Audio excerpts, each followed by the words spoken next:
সফরে, সেই কাফেলাও গন্তব্য পৌঁছা সম্ভব না। আতিউল্লাহ ওয়া আতিউর রসুলা ওয়া উলিল আমরি মিনকুম, এতাআত করো আল্লাহর, এতাআত করো রসুলের। উলিল এই উলিল আমর কারা? উলিল আমর হলো যে আপনার উপরে দ্বীনে নেতৃত্ব প্রদান করেন, সেই উলিল আমর। আহলে হক, উলামায়ে কেরাম, মুস্তাহিদ, মুস্তানবিদ, নেককার, সালিহিন, এরকম বিভিন্ন ব্যাখ্যায় আসছে উলিল আমর সম্পর্কে। এর জন্য আমি বলবো ইতাআত ছাড়া, আতিউল্লাহ ওয়া আতিউর রসুল ওয়া উলিল আমরি মিনকুম। দেখেন, আতিউল্লাহ ওয়া আতিউর রসুল, এরপর এই কথা বলেন ওয়া আতিউল উলিল আমর, এই কথা বলেন না। কারণটা কি? যেই উলিল আমর আল্লাহ আল্লাহ রসুলের এতাআত করবে, সেই উলিল আমরের এতাআত আপনি করবেন। এই যেই উলিল আমর আল্লাহ আল্লাহ রসুলের এতাআত করবে না, সেই উলিল আমরের এতাআত আমরা করব না। কথাটা বুঝাতে পারছি? আতিউল্লাহ ওয়া আতিউর রসুল ওয়া উলিল আমরি মিনকুম, আত্ম হইছে আতিউল্লাহর উপরে এবং আতিউর রসুলের উপরে। যদি আতিউল্লাহ আতিউর রসুল কার মধ্যে পাওয়া না যায়, সে আমার উলিল আমর হতে পারে না। আমার উলিল আমর ওই ব্যক্তি হবে, আমার নেতা ওই ব্যক্তি হবে যার মধ্যে কয়টা গুণ থাকবে? দুইটা গুণ, আল্লাহর এতাআত, রসুলের এতাআত। আল্লাহর এতাআত এবং রসুলের এতাআত যেই নেতার মধ্যে থাকবে, সে আমার নেতা। আর যেই নেতার মধ্যে আল্লাহ এবং আল্লাহ রসুলের এতাআত থাকবে না, সে আমার নেতা হতে পারে না। আতিউল্লাহ ওয়া আতিউর রসুল ওয়া আতিউল উলিল আমর বলেন নেই, আত্ম করছে দুইটার উপরে।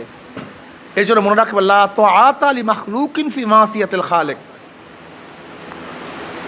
মাসিয়াতুল খালিক, যারা গুনার উপরে আপনাকে আমাকে আদেশ করে, ওই আদেশ মানতে আমি বাধ্য নই। কথা বলতে পারছি? এর জন্য প্রথম শর্ত আমাদের এই আন্দোলন, এই কাফেলার প্রথম শর্ত হলো আল্লাহ আল্লাহ রসুলের এতাআত করা, এবং তাদের এতাআত যারা করবে তাদের এতাআত করা। কথা ঠিক আছে না? এই মনে রাখবেন। মাশাআল্লাহ, এতাআত ছাড়া হবে না। এতাআত ছাড়া আমল বরবাদ হয়ে যায়। আমল কি হয়ে যায়? এক ব্যক্তি ইমামের এতাআত করছে, এতাআত মানে কি? অনুসরণ। কি করছে? অনুসরণ করছে, এতাআত করছে। কার? ইমাম সাহেব গেছে রুকুতে, সে গেছে সেজদায়। কারণটা কি? কি হয় নাই? অনুসরণ, আমলটা বরবাদ হয়ে গেছে। অনুসরণ করতে হবে, অনুসরণ করাবে তো আমল বরবাদ। ঠিক তদ্রূপ আপনি যদি এই কাফেলার নেতাদের অনুসরণ না করেন, আপনার আমল কি হয়ে যাবে? বরবাদ হয়ে যাবে। আমল টিকবে না। যদি আপনি যত ভালো সেজদা করেন না কেন, আমল বরবাদ। ইউনাব্বুল ইনসানু ইয়াওমাইজিন বিমা কদ্দামা আখার। আব্দুর রহমান আমরুহি রহমতুল্লাহ আলাইহি এই আয়াতের তফসিরে বলেন, তাকদিম এবং তাখির সম্পর্কে কিয়ামতের ময়দানে কি হবে? জিজ্ঞাসিত হবে। ইউনাব্বুল ইনসানু ইয়াওমাইজিন বিমা কদ্দামা, তাকদিম তাখির, আগে এবং পিছের সম্পর্কে কী করা হবে? অনেকে তাহকিক করেন আগে পিছে মানে অতীত ভবিষ্যৎ সম্পর্কে জিজ্ঞাসিত হব, কোনো সন্দেহ নেই। কিন্তু এখানে তাকদিম তাখির সম্পর্কে জিজ্ঞাসিত হব মানে তাকদিম তাখিরের কারণে একটা আমল বরবাদ হতে পারে। যদি আমলটা অনেক সুন্দর, যদি আমলটা, কিন্তু তাকদিম তাখিরের কারণে কি হয়ে যায়? আমলটা, যেরকম ধরে নেন আগে রুকু না আগে সেজদা? রুকু কি? কথা বলেন। সেজদা কি? কেউ যদি রুকুর আগে সেজদা করে, কারণটা কি? সে তো ফরজ আদায় করছে, তাকদিম হয়ে গেছে, তাকদিম হয়ে গেছে। আর তাকির করছে, যদিও ফরজিয়াত আদায় করছে, যদিও ফরজিয়াত আদায় করছে, তাকদিম করার কারণে, আগে করার কারণে, যেটা উচিত ছিল পরে, সেই কাজটা করছে এর জন্য যতই সুন্দর আমল হোক না কেন, আমলটা বরবাদ হয়ে গেছে। এসব আমাকে জিজ্ঞাসিত হবেন, বুঝাতে পারি নাই। তা কিয়ামতের ময়দানে আল্লাহ পাক রব তাকদিম তাকির সম্পর্কে হলে কি করবেন? প্রশ্ন করবেন, তুমি এই কাজটা আগে করলা কেন, এই কাজটা পরে করলা কেন, এই কাজটা সময় করার কথা ছিল। তাকদিম তাকিরের কারণে আমলটা কেমন বরবাদ হয়ে যায়। যেমন এক ব্যক্তি জোহরের নামাজ পড়ছে, রুকু করছে, সাজদা করছে, সব করছে, কিন্তু ওয়াক্তের পরে করছে। কেরাত পড়ছে, কিয়াম করছে, সব করছে, কোনোটা বাদ নাই, নিয়াত খালেস সব ঠিক, কিন্তু কিসের পরে করছে? সময়। আমল কি হয়েছে? কারণটা কি? ওনার নামাজের মধ্যে কোনো ত্রুটি নেই, ওনার ওয়াক্তের মধ্যে যা কাজটা করতো ওয়াক্তের পরে হুব একই কাজটা করছে, কোনো কমতি নেই, কিন্তু বরবাদ হওয়ার কারণটা কি? কাজা হওয়ার কারণটা কি? তাকির হয়ে গেছে। তা তাকদিম তাকির করলে কাজটা যতই ভালো হোক না কেন, কাজটা নষ্ট হয়ে যায়। কি বোঝাতে চাই? কি বুঝলাম? ধরেন যুদ্ধ শুরু হয়ে গেছে, জেহাদ শুরু হয়ে গেছে, লড়াই শুরু হয়ে গেছে, আপনি এখন নফলে দাঁড়ায় গেছেন, বলেন তো অবস্থাটা কি? আপনার কাজ ঠিক না। এখন কাজ হলো ওইটা কাজ করা, ওই অন্যার মোকাবেলা এটা প্রথম জরুরি ছিল, কিন্তু আমি সেইটাকে বাদ দিয়ে অন্য কাজ শুরু করছি। যদিও বাহ্যিক দৃষ্টিতে কাজটা যতই ভালো হোক না কেন, কাজটা ঠিক না। ওয়াক্ত অনুযায়ী কাজ করা, ওয়াক্তের বাহিরে কাজ করলে সেই কাজটা যতই ভালো হোক না কেন, কাজটা বরবাদ হয়ে যায়। যেমন এক ব্যক্তি রোজা রাখছে ঈদের সময়, কিসের সময়? এত পেশা সাধনা করতে আছে যে সবাই খানা খায়, আমি আজকে খানা খাবো না, জমনের মতো নফসকে আজকে কঠিন শাস্তি দেব, নফসকে দেখাবো, দেখ সবাই খানা খায়, তুই খাস না, আজকে মুজাহাদা ভালো মতো করবো। আমল কি হয়ে যাবে? কারণটা কি? অক্তমতো হয় নাই। এর জন্য তাসাউফের ভাষায় একটা শব্দ হচ্ছে অক্তুস সাইফ। তাসাউফের ভাষা একটা কথা হচ্ছে অক্তুস সাইফ, সময়ের তরবারি। সময়ের তরে বুঝেন? মানে তরবারিকে যদি সময় মতো চালাতে না পারেন, সেই তরবারি আপনাকে ক্ষতি করবে, উপকার করবে না। যেরকম ধরে নেন আপনি কোপ দিতে আসেন, হাতের সাথে টাইমিংয়ের সাথে মিল নেই, ফলের মধ্যে কোপ পড়বে না হাতের মধ্যে কোপ পড়বে? কারণটা কি? টাইমিং ঠিক ছিল না, অক্ত ঠিক ছিল না। যখন কোপ দিছেন হাত সরবার আগে কোপ লেগে গেছে। এবং তাসাউফের ভাষায় আছে একজন ব্যক্তি যখন তারাক্কি হয়, আমলের তারাক্কি হয়, তখন তার অক্তকে খুব খেয়াল রাখতে হয়। যদি অক্ত সময়কে সে কঠিনভাবে কন্ট্রোল করতে না পারে, তখন সে তারাক্কি লাভ করতে পারে না। তো ইসলামী আন্দোলনে ইসলামী মুজাহিদ কমিটির চরমনের কাফেলাকে অক্তের প্রতি খুবই গুরুত্ব দিতে হবে। আমার কখন কী কাজ? দেখেন আল্লাহ পাক শুধু নামাজ ফরজ করেন না, ইন্না সলাতা কানাত আলাল মুমিনিনা কিতাবাম মাওকুতা। আল্লাহ তো বলতে পারতেন নামাজ পড়তে থাকো যেই সময়, না, ওয়াক্ত অনুযায়ী। ওয়াক্ত খুব জরুরি। আল্লাহ পাক শুধু রোজা ফরজ করেন নাই, ওয়াক্ত অনুযায়ী ফরজ করছেন। ওয়াক্তের বাহিরে যতই চেষ্টা করার কাজ হবে না, ভেজাল হয়ে যাবে। ওয়াক্ত। আল্লাহ পাক হজকে কিসের মাধ্যমে? ওয়াক্তের মাধ্যমে। তুমি আরাফার ময়দানে তোমার ইচ্ছা অনুযায়ী ঘুমালেই কিন্তু আরাফার ময়দান উকুবে আরাফা হবে না, ওয়াক্ত অনুযায়ী। ওয়াক্তটা ইসলামের সবচেয়ে বেশি জরুরি, এর চেয়ে জরুরি কোনো জিনিস নেই। কিন্তু আমরা ওয়াক্তকে বন্টন করতে পারি না, আমাদের বহু সমস্যা। আমাকে অনেকেই বলে হুজুর ওয়াক্ত পাই না, সময় পাই না। আমি বলে ভাই আপনি সময়কে বন্টন করেন না, আপনার সমস্যাই। নিজামুল আওকাত করেন। যদি নিজামুল আওকাত করেন, তার যেখানে চা খেতে আমার প্রয়োজন ছিল 5 মিনিট, সেখানে আমার 10 মিনিট সময় কিন্তু ব্যয় হইতো না। কিন্তু অক্তকে বন্টন না করার কারণে আমার সময় কিন্তু ওখানে 5 মিনিট লস হয়ে গেছে। আমার এখান থেকে ওখানে যাওয়ার কথা ছিল 10 মিনিটে, কিন্তু অক্ত বন্টন না খাওয়ার কারণে আমি ওখানে চলে গেছি আধা ঘন্টা, আমার কিন্তু সেখানে 20 মিনিট লস হয়ে গেছে। আমার বাথরুমের সময় ছিল হলো 10 মিনিট বা 15 মিনিট, কিন্তু সেখানে অক্ত বন্টন না থাকার কারণে মাথার মধ্যে অক্তের ওখানে আমাকে যেতে হবে, এই মাথার মধ্যে প্রেশারই না থাকার কারণে বাথরুমে এমনি বসে রয়েছি 5 মিনিট। কথাটা বুঝাতে পারিনি? তা দেখা যায় 24 ঘন্টা আমার 2 ঘন্টা বা 5 ঘন্টা সময়, 4 ঘন্টা সময় এমনিতে বেহুদা চলে গেছে, যেটা কোনো কাজে লাগাতে পারিনি। সময়টাকে, এই সময়টাকে আমি কাজে লাগাতে পারিনি। এখন কি বলি হুজুর সময় নেই, সময় নেই। আসলে সময় আছে, আপনি সময়কে বন্টন করেননি। আপনার সময়কে কাজে লাগান নেই। একজন আন্দোলনের কর্মীর সবচেয়ে বেশি গুরুত্বপূর্ণ সময়কে কাজে লাগানো, সময়কে বন্টন করা। এর সে দামি কোনো, এর জন্য আল্লাহ পাক আল আসর, ওয়াক্তের কসম খাইছেন, সময়ের কসম খাইছেন। আল আসর, আমি আসরের কাসামতুল আসরা, আমি আসরের কসম খাইতেছি। আল্লাহ পাক সময়ের কসম কেন খাইছেন? সময়ের গুরুত্ব বোঝাবার জন্য। একজন আন্দোলনের কর্মীর সবচেয়ে বেশি দামি হওয়া উচিত সময়। সবচেয়ে বেশি গুরুত্বপূর্ণ কিসের? সময়। যেই ব্যক্তি সময়কে যত বেশি গুরুত্ব দিতে পারবেন সে তত বেশি কামিয়াবি হবেন। যে ব্যক্তি সময়কে গুরুত্ব দিতে পারবেন না সে কামিয়াবি অর্জন করতে পারবেন না। একজন আন্দোলনের, শুধু আন্দোলন বাদ দেন, যেই ব্যক্তি দুনিয়াতেও কিছু করতে চায়, দুনিয়াতেও কামিয়াব হতে চায়, তাকে অবশ্যই সময়ের গুরুত্ব দিতে হবে। সময় খুবই পিচ্ছিল, ধরে রাখা যায় না, এত পিচ্ছিল, মানে আমি হাঁটতেই পারি না, ও আগেই চলে যায়, এত মারাত্মক পিচ্ছিল। এই পিচ্ছিল সময়কে কাজে লাগিয়ে আমাকে সামনে অগ্রসর হতে হবে। বলেন তো কত কঠিন মাসালা! মাসালা কিন্তু সহজ না, মাসালা অনেক কঠিন। এর জন্য ইসলামী আন্দোলনের প্রত্যেকটা কর্মীকে সময়ের বন্টন, নিজামুল আওকাত করতে হবে। আমি এই সময় ব্যবসা করব, এই সময় স্ত্রী পরিবার পরিজনের জন্য ব্যয় করব। আমি দেখেন, আসলে আমাদের দরবেশিও আমরা বুঝি না। সমস্যা এই, আব্দুল্লাহ ইবনে মুবারক রহমাতুল্লাহ আলাইহি সম্পর্কে উলামায়ে কেরাম সবাই জানেন।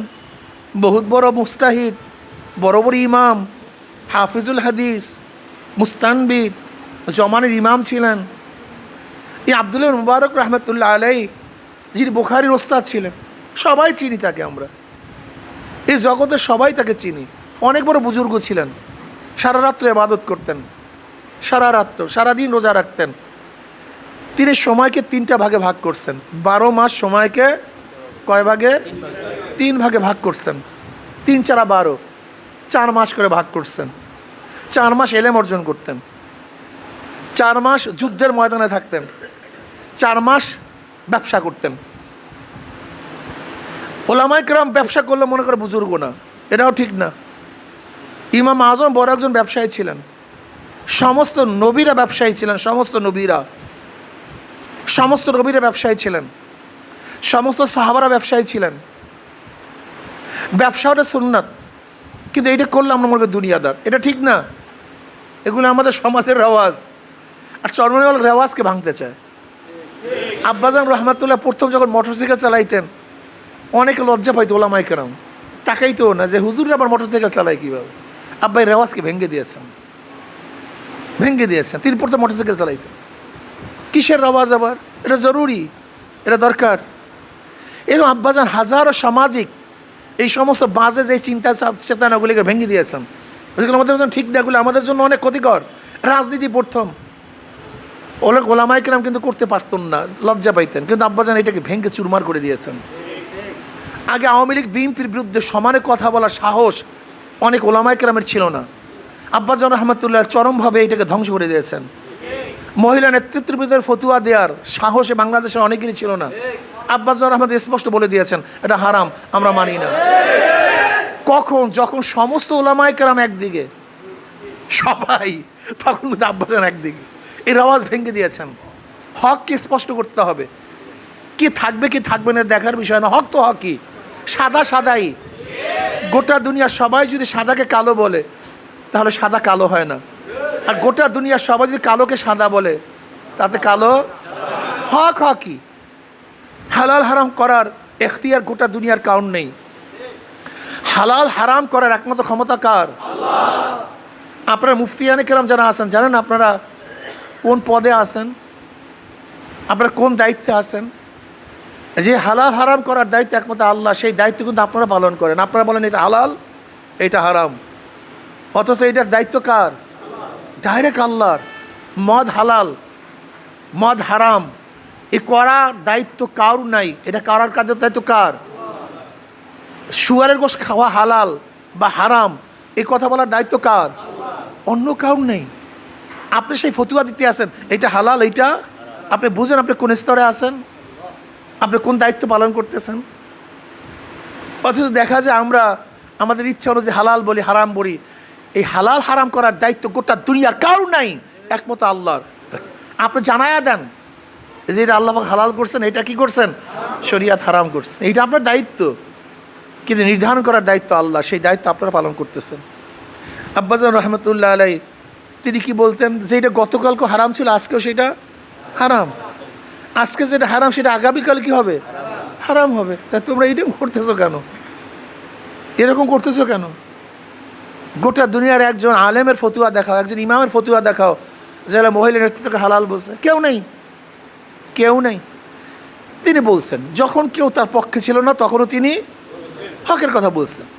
এর জন্য আমি আপনাদের সবাইকে বলবো, ইসলামী আন্দোলন বাংলাদেশ হকপ্রস্তি এক দল, নফসপ্রস্তি না, সমাজপ্রস্তি না, দলপ্রস্তি না। সবাই আছে, আমিও আছি। এর নাম ইসলামী আন্দোলন বাংলাদেশ না, এর নাম ইসলামী আন্দোলন বাংলাদেশ না। ইসলামী আন্দোলন বাংলাদেশ কি? কোরআন ও সুন্নাহ যেখানে আছে আমরা সেখানে আছি। কোরআন সুন্নাহ যেখানে নাই, গোটা দুনিয়া সবাই যদি সেখানে থাকে, সেখানে আমরা নাই, সেখানে আমরা নাই। ইসলামী আন্দোলন বাংলাদেশ এটা হক দল।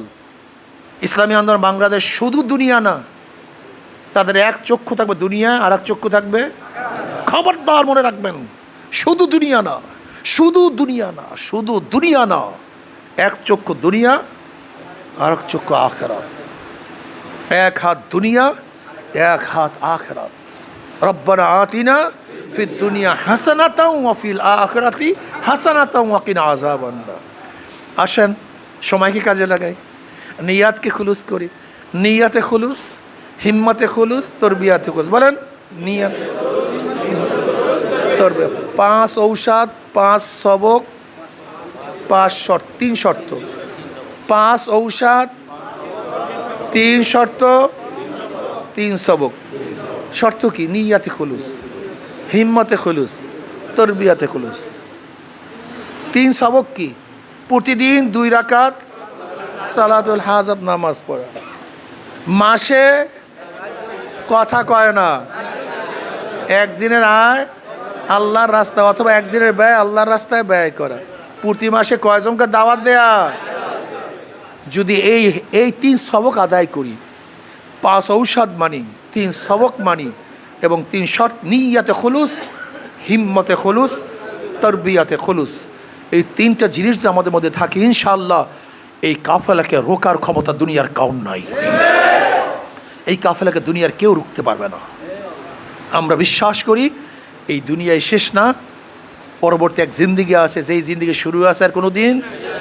কাজে আল্লাহ দুনিয়া এবং আখিরাতে কামিয়াবি হওয়ার, কামিয়াবি করার তৌফিক দান করেন। নির্বাচন আসতেছে, হিম্মত। এই মিয়া, কালকে বলছিলাম যে গনের বাহিরে মাছ ধরলে মাছ পাওয়া যায় না, গনের সময় মাছ ধরতে হয়। এখন ভোটের গুণ আসছে, এখন ঘরে বসার সময় নেই। খবরদার চরিত্র নষ্ট করবেন না, অর্থের জন্য কাজ করবেন না। ইন্না সলাতি ওয়া নুসুকি ওয়া মাহইয়ায়া ওয়া মামাতি লিল্লাহি রাব্বিল আলামিন। আর কিছু না, শুধু আল্লাহর জন্য।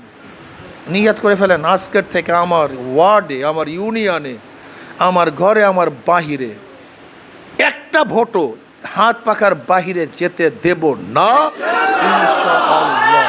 লাগছি তো লাগছে মাথার মধ্যে। মনে আছে তাকদিম তাখির? মনে আছে? এখন কোন ইবাদত জরুরি? কথা কয় না। এই এখন ভোট, এখন এইটা জরুরি, এইটা জরুরি, এখন এইটা ওয়াক্ত, এখন ভোটের ওয়াক্ত, এখন ভোট। ভোট মাথার মধ্যে 24টা ঘন্টা vote, vote, vote, vote, vote.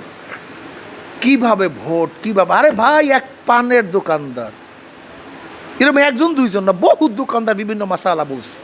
কোনো হুজুর 500 ভোট জোগাড় করছে। আমি কওটাও কি বেটা, কোনো হুজুর পান বেচে আর চা বিক্রি করে, মানুষ এখানে বসে আড্ডা মারে, আমিও ফাঁকে কাম বানাইয়া দিই। মাথার মধ্যে ঢুকছে। জু বাত দিল সে নিকলতি হো আসর রাখতি, মনের থেকে যে দাওয়াত দেয়। আমি বারবার বলি না মাহফিলে, এগুলি বলি উদাহরণের জন্য। একজন ট্রাফিক, কথা বুঝছেন, একজন ট্রাফিক, সে প্রায় 200-র উপরে ভোট কালেকশন করছে। কিভাবে? গাড়ি তো, সে তো ট্রাফিকের সার্জেন্ট, কথা বুঝছেন। গাড়ির মধ্যে কি অবস্থা, বাস বুঝেন তো, ইয়ার পরে মিডিয়া বেশি বলবো না। ঠিক আছে, ভোট দিই বাস, আলহামদুলিল্লাহ। মাথার মধ্যে ঢুকছে, মাথার মধ্যে ঢুকছে, মাথার মধ্যে ঢুকান। আমার ভোট কালেকশন করতে হবে, আমার ফার্স্টে হতে হবে। বিশ্বাস করেন, একটা ওয়ার্ডে একজন কর্মী যদি সচেতন থাকে, আমি আল্লাহর কসম করে হানেস হব না, আমি হানেস হব না কসম করলে। যদি ঠিক মতো যোগ্য এক একটা ওয়ার্ডে এক একজন কর্মী থাকে, ওই ওয়ার্ডে হাত পাকা ফার্স্ট হবে ইনশাআল্লাহ। যদি যোগ্য, ইখলাসের সাথে, নিয়াতে খুলুস, হিম্মাতে খুলুস, তরবিয়াতে খুলুসের সাথে একজন যদি একটা ওয়ার্ডে থাকে, সে দেখবেন ঘুমাবেই না সারাদিন। আপনি জানেন, আমি প্রথম 2003-এ যখন চেয়ারম্যান নির্বাচন করছিলাম, ওই বিএনপির পুরা জৌলসের অবস্থায়, ওই নির্বাচনে যে কঠিন, আমি 24 ঘন্টায় মাত্র 2-3 ঘন্টা ঘুমাইতাম। বিশ্বাস করবেন না, যে আমি ওই সময় বুঝলি পাগল না ঘুমাই পারে কেমনে, যে পাগল না ঘুমায় কেমনে বাঁচে, আমি তখন বুঝছি। এরকম ব্যাপারই না। আমি 24 ঘন্টায় মাত্র 2 ঘন্টা 3 ঘন্টা ঘুমাইতাম, মাত্র 2 ঘন্টা 3 ঘন্টা, কিন্তু আমার শরীরের মধ্যে কোনো আসতো না, ক্লান্তি আসতো না। ওই যে মাথার মধ্যে ঢুকছে ওইটা, নির্বাচনে জিততে হবে, নাহলে সব শেষ। আমি ওই সময় আমার হুন্ডায় 2 ব্যারেল তেল পুষছি, খালি আমার হুন্ডায় 2 ব্যারেল। 2003-এর কথা, তখন তো আরও বোঝেন তো সেরকমই আছিল, মানে স্বাস্থ্য মাস্ত যেরকম ছিল। 2 ব্যারেল তেল পুষছি শুধু আমার একটা হুন্ডায়। এর কারণটা কি? মাথার মধ্যে ঢুকছে। নির্বাচনের পোকটা কোন জায়গায় থাকে জানেন? নির্বাচনের পোক কোন জায়গায় থাকে জানেন? এই পায়ের আঙ্গুলের নিচে, এই বুড়ি আঙ্গুলে। এইটা আস্তে আস্তে উপরের দিকে উঠতে থাকে। উঠতে যখন মাথার মধ্যে বসিয়া যায়, তখন আর কোনো হুঁশ থাকে না, সে সারাকে নির্বাচন নির্বাচন নির্বাচন করে। এর জন্য এটা স্পিড দিয়ে আস্তে আস্তে আস্তে আস্তে ফলো দিয়া মাথায় আসতে হবে। এটা ফলো দিতে হবে, আস্তে আস্তে স্পিড দিতে হবে। স্পিড দিয়ে তো আস্তে আস্তে যার যেখানে উঠে সে সেই পরিমাণে কাজ করে। আর যে যেখানে থাইমা যাবো, দেখো ল্যাবর স্যাবর, ভাল লাগে না, হুজুর তাই কী করবো, এটা মাথায় উঠাতো। একটা এই পোকটা যখন মাথা খালি বিড় বিড় বিড় বিড় বিড় বিড় বিড় বিড় করতে, দেখবেন সহ্য খালি বিড় বিড় বিড় বিড়, মনে হয় ওনাকে দাওয়াত দিতে পারিনি, ওখানে যেতে পারিনি, তো ওই ভোটটা মনে হয় ক্যারি করতে পারি নাই, মনে হয় দুর্বলতা আছে। দেখবেন খালি মাথার মধ্যে এই পোক একটাই, ওটা থাকে আঙ্গুলের নিচে। ওইটা আস্তে আস্তে প্রেশার দিয়ে কী করতে হয়, মাথায় আনতে। যখন মাথায় উঠবে তখন আপনার কিছু লাগবে, শ্বাসছে, দেখবেন ঘুমাইতেই পারবেন না। ওই ওনাকে মনে হয় যে ওনা ভাই ভাই ভাই দেখুন 24 ঘন্টা কাম লেগে গেছে। কাজে আল্লাহ আমাকেও আমাদের সবাইকে কামিয়াবি হবার, কামিয়াবি করার তৌফিক দান করেন।